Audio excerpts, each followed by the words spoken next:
Very good evening, how are you all. तो चलिए आज क्वेश्चन आंसर्स करेंगे। Last class we completed, we had three parts in this lesson, 1, 2 and 3, right? We have completed the lesson. So let's do with the question answers, right? First question answer में एक quotes दिया हुआ है यहाँ पे, then the situation changed. ऐसे एक sentence देके पूछ रहे हैं कि what is being referred to, यानी कि किसकी बात की जा रही है। देन द सिचुएशन चेंज्ड, ऐसे करके पूछ रहे हैं। तो किसका सिचुएशन चेंज हो गया था? यस, हमारी चाची जो जुमन की आंट थी, Jumman's aunt situation changed. Why did it change? Because her Jumman's wife did not take care of Chachi, that is Juman's aunt. So let's see the question answer. Two question answer I've written here. Next we will write and learn. The situation of the aunt in Juman's house changed. तो यहाँ पे what is being referred to? Then the situation. तो पहले हमको answer बताना है कि किसकी सिचुएशन चेंज हो गई, कि आंट की सिचुएशन। तो the situation of aunt in Jumman's house, यानी कि जुम्मन के हाउस में रहती थी ना हमारी ये जो आंट है, जुम्मन के हाउस में रहती थी, तो वो ही बदल गया। पहला we have to say that. Next, earlier she was being taken care of. Earlier यानी पहले उसका ध्यान रखा जाता था, taken care of. But things change, लेकिन जो है बहुत चीजें बदल गई। क्या बदल गई? And she was ill treated, या क्या बदल गई कि यानी कि उसको बराबर नहीं देखा गया, उसको इल ट्रीट किया गया करके बता रहे हैं। ओके बच्चों, so what is first answer, what you will tell? Who situation changed? The key the answer is aunt. Second, what you have to tell that earlier she was taken care, but things change. Change हो गया तो क्या हो गया? She was ill treated. So the key word was what is then the situation change, मैंने किसका situation change? Aunt का। Aunt कहाँ रहती थी? जुमन के घर में। और पहले उसका देखभाल किया जाता था, मगर अभी, मगर but means a conjunctions.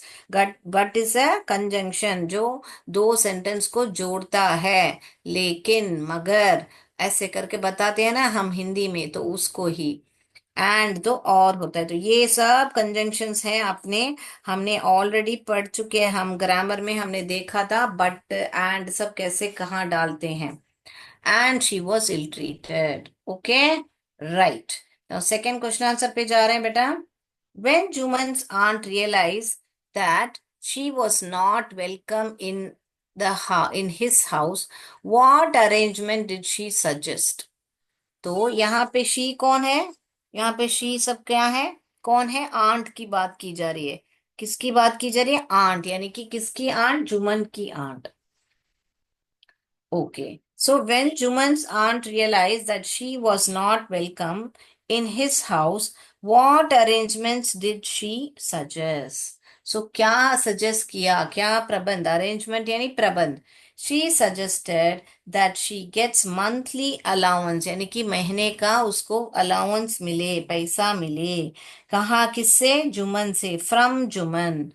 as she could not handle the insult anymore, क्योंकि उसको सहा नहीं गया बेइज्जती। Insult means what? बेइज्जती। She wanted to cook separately, यानी कि उनको खाना कैसे है? सेपरेटली, यानी कि अलग से खाना बनाना था। तो you can, I give you a minutes time, you can copy it down, all right, and then we will go to the next, right? I hope you have copied it. Can we go to the next? Shall I go to the next? Yes. Now we'll go to the third question answers. Okay. Shall we go to the third question? Right. I hope you have copied and all the first and second question answer. Please take it down. चलिए, अभी मैं board rub करती हूँ।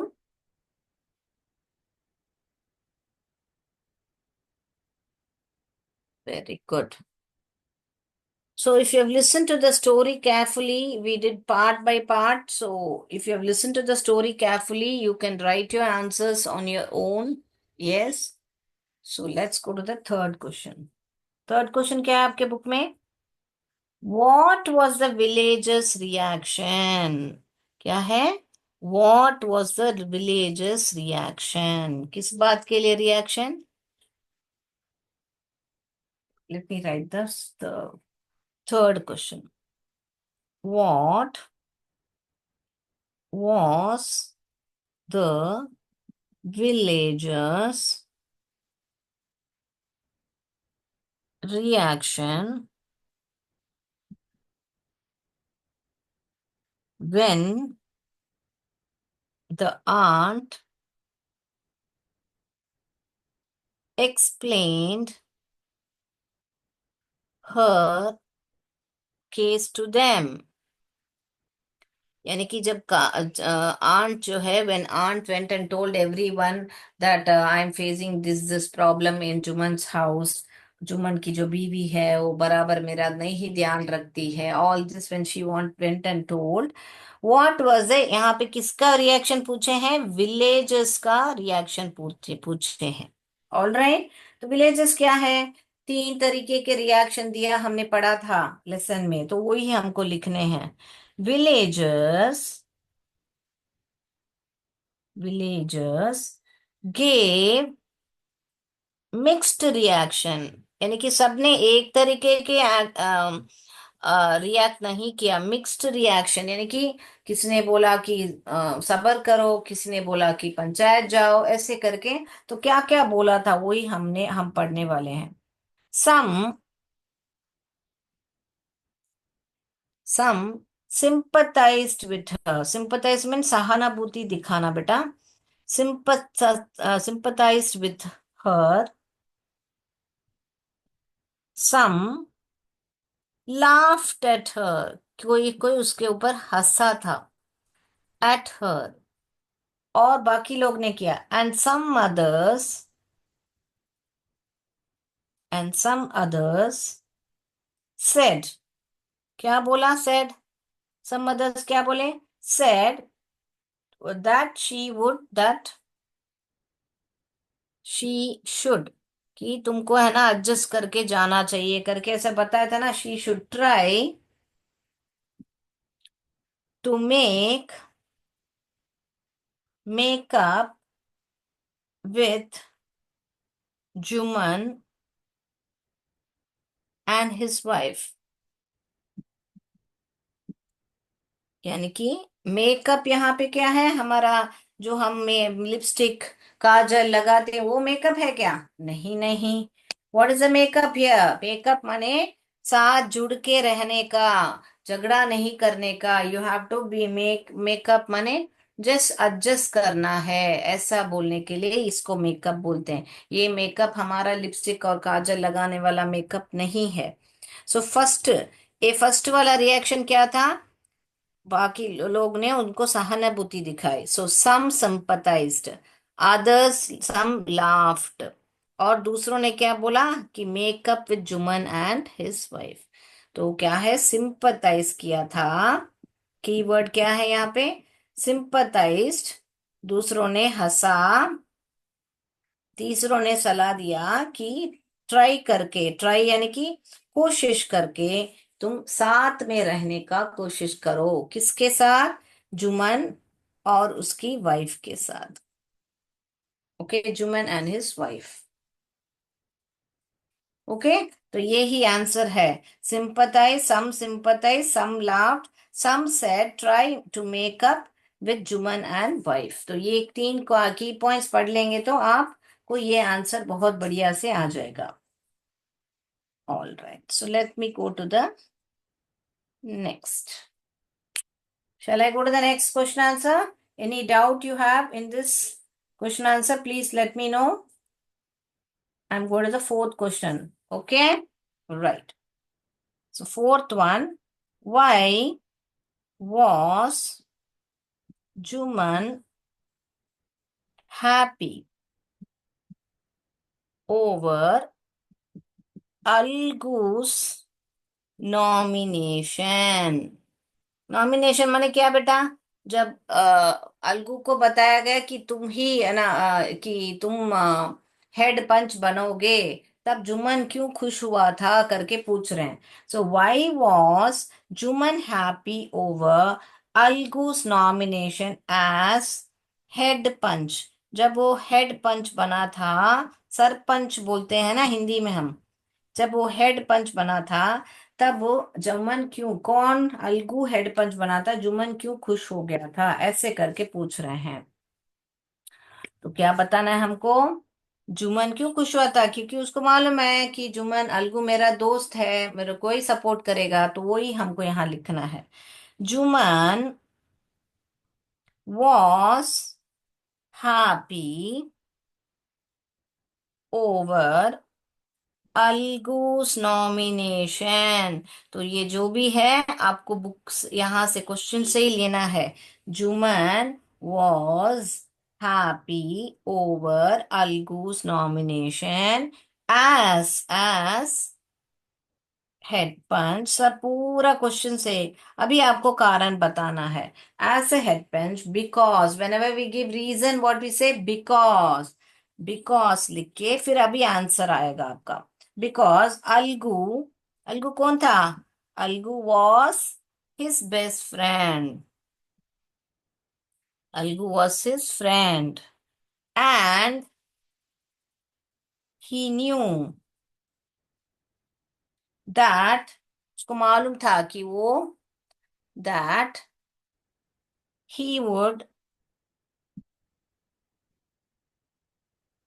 never, he would not give a judgment, he would never, or not भी लिख सकते हो, he would not give a judgment, कि उसके अगेंस्ट जजमेंट नहीं देगा, तो वही लिखना है हमको। he would not give a judgment that goes, that goes against him, यानी कि उसके विरुद्ध वो कभी भी जजमेंट नहीं देगा। ऑल राइट, सो इसमें क्या है? Jumman was happy over Algu's nomination. Question में से ही लिखने का है, इधर तक हट पंच तक, यहां से ही आपका आंसर शुरू हो रहा है। बिकॉज पहला कारण क्या बताना है कि अलगू जो है वॉज हिज फ्रेंड, के पहले तो अलगू मेरा फ्रेंड है, एंड ही न्यू, और उसको मालूम था। ही यहाँ पर कौन है? ये ही जुमन को ही बताया जा रहा है। And he knew that he would not, अभी ये ही कौन है? अलगू को बता रहा है। ओके, एंड ही न्यू माने Juman knew that Algu would not give. तो यहाँ पे प्रोनाउन हमारा बहुत इंपॉर्टेंट रोल करता है। नाउन के बदले यूज होता है हमारा प्रोनाउन। तो यहाँ पर अलगू के बदले ही यूज किया है, यहाँ जुमन भी ही यूज किया है। तो कंफ्यूज नहीं होने का, किसको कौन सा ही किसके लिए है। जुम्मन को मालूम था कि Algu would not give judgement that goes against them. Okay, them यानी कि जुम्मन और उसकी बीवी के अगेंस्ट नहीं जजमेंट देगा। दो लोग के वजह से यहाँ पे देम करके बता रहे हैं। Is it clear? So two answers you have to give in this. First, algu was his friend, वो बताना है। और फ्रेंड होने के नाते वो उनके अगेंस्ट जजमेंट नहीं देगा। तो these two reasons you have to definitely write. One key word is the judgment and another one is the friend. All right, please copy it down. I'm waiting.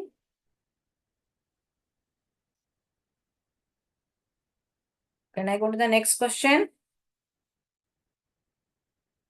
लिख लीजिए।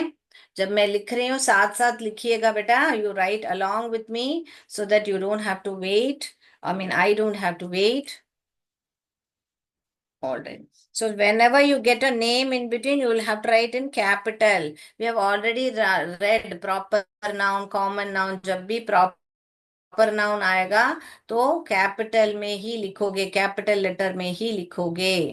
All right. See Algu, Jumman, ऐसे सब नाम बीच में आएगा तो भी sentence के बीच में you have to write it in capital. Okay, चलिए तो मैं अभी बोर्ड रब करती हूँ वापस, then we will go to the fifth and sixth question answer. Please let me know in the chat box if you are if you need me to wait.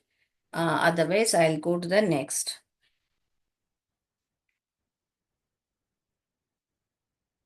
All right.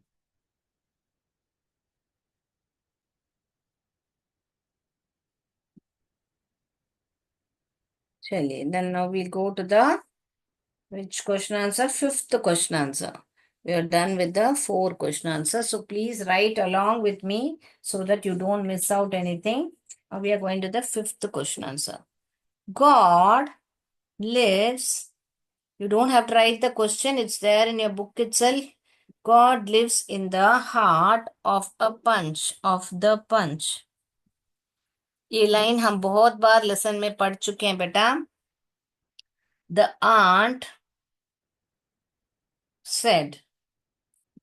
Aunt ने ये जो शब्द है बोले थे. What did she mean? क्या उनका क्या मतलब था उसका? What did she mean? ऐसा बोलने से उसका क्या मतलब है करके पूछ रहे हैं. ओके. राइट. तो क्या मतलब था? क्योंकि ऐसा बोलने से तो जो भी पंच है अलगू उनका दोस्त होने के नाते भी भगवान क्या करता है, सबको एक क्या बोले, सबको एक समान देखते हैं. तो वैसे इसका इसके वजह से चाची ने पहले ही ये लफ्ज बोल दिया था. So you are right the answer. She meant to remind Algu. Algu को रिमाइंड करना है कि तुम यहाँ पे दोस्त नहीं हो, तुम जो है न्याय देने वाले एक भगवान हो. ऐसे अलगू को याद दिलाने के लिए ये सेंटेंस उसने बोला था. She meant to remind Algu that panch holds. Panch जो है बहुत बड़ी जिम्मेदारी होल्ड करता है. Holds a position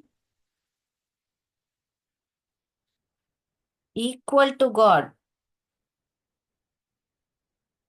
A position equal to God. So he should never be biased. Biased माने क्या बेटा? बायस्ड माने एक को सपोर्ट करना, एक की तरफदारी करना, ऐसा नहीं है. एक तरफ रहना, समानता से न्याय देखना किसके ऊपर है. So he should not be biased. ही पार्शियल बोलते हैं ना. मेरी मम्मी बहुत पार्शियल होती है या मेरी फ्रेंड बहुत पार्शियल है, माने दूसरों को सपोर्ट करने का और एक को सपोर्ट करना दूसरे को नहीं सपोर्ट करना, ऐसे. ही should be just and fair. ये बहुत ही न्याय से रहने का. ही should be just and fair. तो यहाँ पर क्या बता रहे हैं बेटा? तो यहाँ पर मेन की पॉइंट क्या है? रिमाइंड करना चाहती थी. किसको रिमाइंड करना चाहती थी ये लफ्ज बोल के? अलगू को. कि क्या रिमाइंड करना चाहती कि जो पंच है वो बहुत बड़ा पोजीशन है जो भगवान के समान है. ओके, भगवान के समान है. So he should never be biased. तो ये भगवान जैसे सबको एक समान देखता है वैसे पंच को भी एक समान देखना पड़ेगा, बायस नहीं रहना पड़ेगा करके बता रहे हैं. Okay. So he should never be bias, he should be just and fair. So let's me go to the sixth question answer.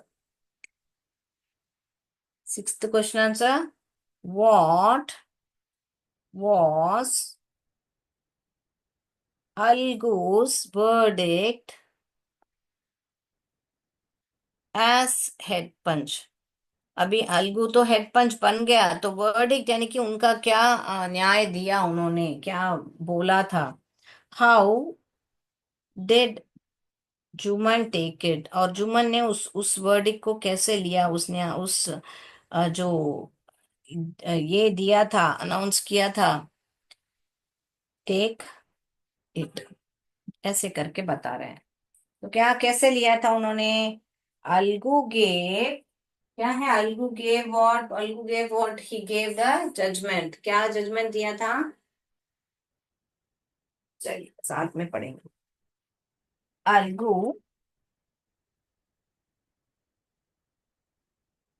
Algu gave a verdict that shocked Juman. यानी कि जुमन को हिला दिया, शॉक करा दिया. Algu gave a verdict that shocked woman.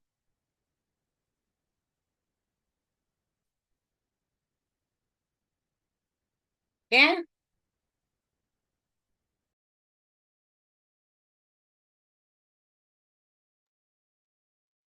Asked, he asked Juman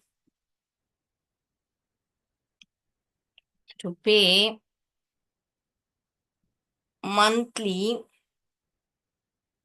allowance to his aunt. Juman was very upset at this judgment. At this judgment. And he बहुत ही ना upset हो गया था. And he began to consider Algu और अलगू को अपना दुश्मन मानना लगा. Began to consider Algu as his enemy और enemy मानने लगा. बोर्ड दिख रहा है अभी? लिख लीजिए, मैं वेट करती हूँ.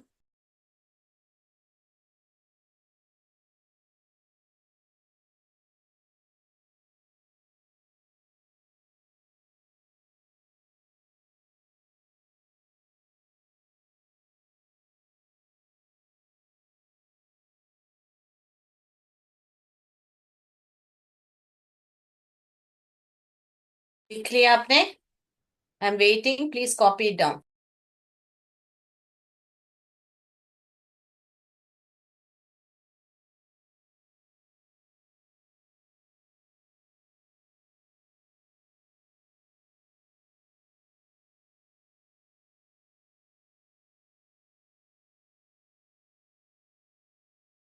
Are you done? So Algu gave a verdict that shock Jumman. तो पहले तो जुमन को बहुत शॉक कर दिया. He asked Jumman to pay monthly allowance to his aunt.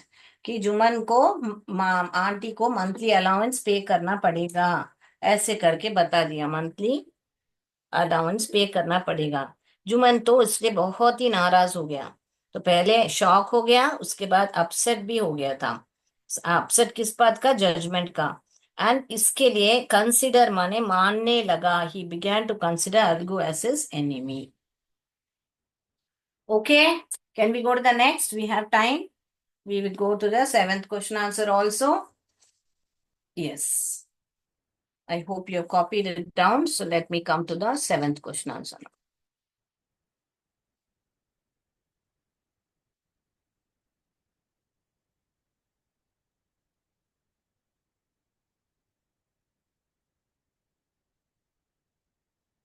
Yes. Let's go to the seventh question answer. What does the seventh question answer say? Algu found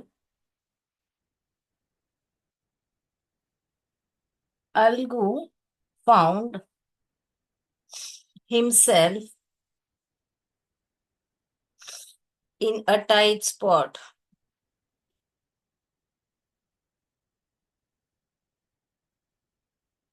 What was his problem? यानी अलगू जो है tight spot. Exam lesson में ही हमने पढ़ा था tight spot यानी कि financially बहुत ही टाइट हो गया था उसको. फिनेंशियली उसको मानी पैसे की तंगी बोलते हैं, तब फिनेंशियली टाइट बोलते हैं. सो फिनेंशियली उसको मनी मनी का प्रॉब्लम था, पैसे का प्रॉब्लम था. तो अलगू ने क्या किया? हाँ, व्हाट वाज हिज प्रॉब्लम, क्यों हो गया था? अलगू फाउंड हिमसेल्फ, क्या हो गया था करके बताने को बोल रहे हैं. तो अलगू के पास वो जो बुलक था, वो कहानी बताना है हमको. Algu had sold a bullock to Sahu. Algu ने साहू को एक बुलक बेच दिया था. वही बात है ना? फिर साहू ने क्या किया था? साहू हैड प्रॉमिस कि 1 महीने के अंदर पैसा दे देता हूं करके बताया था ना. Sahu promise that he will pay for the bullock in a month, एक महीने में मैं पैसा दे देता हूं करके। बट द बुलक डाइड, लेकिन बुलक क्या है, गुजर गई, मर गई। बट द बुलक डाइड कितने, विद इन अ मंथ, मैं एक महीना होने के अंदर, with in a month. Algu found himself, इसीलिए अलगू को ये टाइड स्पॉट ऐसे वो लिखना है, Algu found himself in a tight spot because Sahu refuse to pay. Refuse to pay यानी साहू ने वो रेफ्यूज कर दिया, क्या रेफ्यूज यानी पैसा देने का मना कर दिया, refuge to pay money for the bullocks died, क्योंकि और लेकिन, क्योंकि वो बुलक्स जो है मर गए थे, as it died for the bullocks, for the bullock, for the bullock as it died, खमा खमा यहाँ पर। So Sahu refuse to pay money for the bullock as it died, यहाँ पे इट कौन है, ये बुलक का ही बात किया जा रहा है इट करके। तो इट भी प्रोनाउन है बेटा। तो प्रोनाउन क्या है, नाउन के बदले इस्तेमाल किए रहते हैं। आद ये जो हमारे एनिमल्स को सब हम शी ही करके, अगर हमको जेंडर मालूम है तो बोल सकते हैं, मगर यहाँ पर बुलक को हमने इट का दर्जा दिया है, प्रोनाउन। ओके, चलिए, one more question answer we'll do and we'll conclude the lesson. Okay? Right. Can I rub the board? So what is it in this? First you will say that first Algu sold. Algu ने sold. So action याद रख लीजिए ना। अलगू ने sold किया, कहाँ क्या sold किया, बुलक को, किसको सोल्ड किया, साहू को। और साहू ने प्रॉमिस किया था, क्या प्रॉमिस किया था, कि वो पे करेगा पैसा किसको, हमारे अलगू को, और भी एक महीने में पे करेगा करके, विद इन अ मंथ। मगर वो जो बुलक है, वो जो बुलक है क्या है, गुजर गई थी करके, died.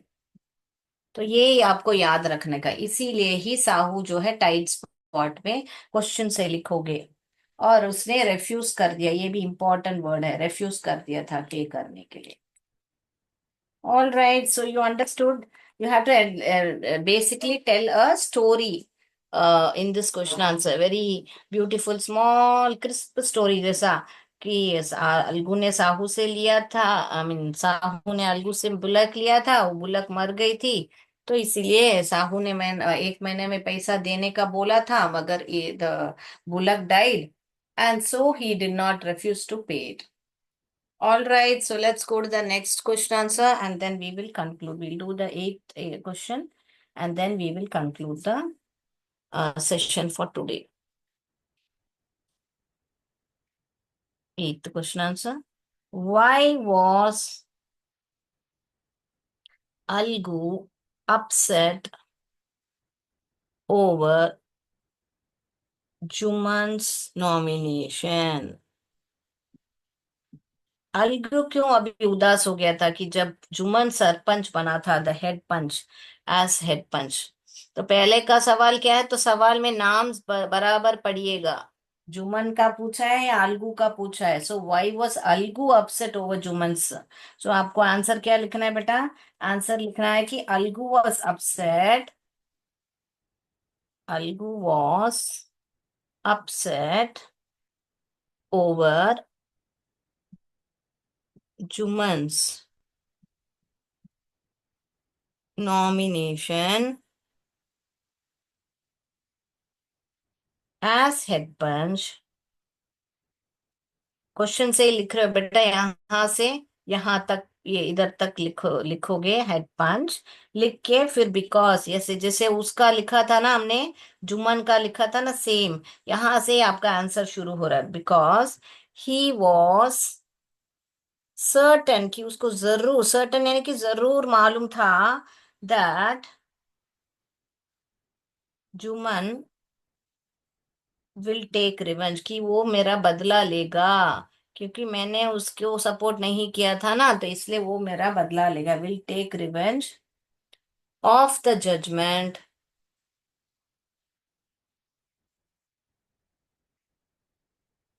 that Algu had given earlier। जो अलगू ने पहले जजमेंट दिया था ना, उसको लेके मन में रख के जरूर है ना, ये है ना मुझसे बदला लेगा, इसीलिए वो बहुत ही आ, वाई वॉज अपसेट हुआ था, इसीलिए अपसेट है करके बताना है। तो यहाँ पर कीवर्ड क्या है? रिवेंज। क्या है? जुवन जो है he will take revenge. Okay, because क्यों? क्योंकि वो जजमेंट को, अर्लियर जो जजमेंट ले गया था उसको माइंड में रख के रिवेंज लेगा करके बताना है। यस, हमारा समय हो गया है। So we conclude this lesson. There is more two question answers and some who said to whom and why. We'll see. We can next class. I will definitely take a grammar class. It's going to be an interesting topic. We are going to learn about a direct and indirect speech. So all of you, please attend the session. It will go to be very informative. Thank you for now. We'll see. Until then, next class we'll see. Until then, bye bye. Jai Vidya Shakti, Jai Bharat, Jai Hind. धन्यवाद।